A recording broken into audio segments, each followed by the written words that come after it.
ఎన్ని తులాల బంగారం పెట్టినా 50,000 లెట్టిచ్చిన లగ్గం చేసి ఇచ్చిన ఇంటి ముందల అయితే మంచిగా ఉంచుకుంటాడు కదా అని కొంచెం ఏజ్ ఎక్కువ ఉంది కదా అని చేసినాము.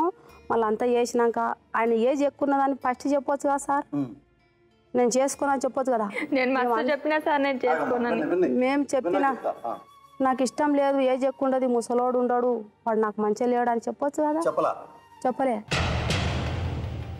పెళ్ళి అయినాక అంత అయినాక పిల్లగాడైనాక పుట్టినరోజులు అయినాక అంత అయినాక ఇప్పుడు అయితే మంచి మాట మాట్లాడుతుంది. ఇప్పుడు మమ్మల్ని అందరిని సంపనిక తయారు చేస్తుంది.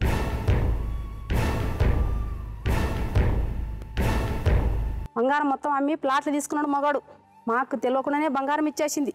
ఇప్పుడేం పెట్టిండు, నీ మోనికి ఇడాకులు నేను చేసుకుంటా అని వాడు పెట్టాడు.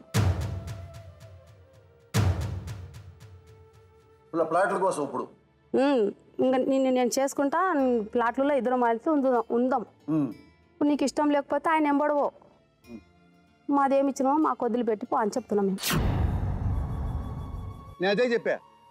మరి న్యాయమన్నా అది ఇడవదంట. ఎట్లా ఇడవదు సార్ మీకు తెలుసుకోరు. ఇక ఆమె చూసుకుంది కదా రమేష్ ని.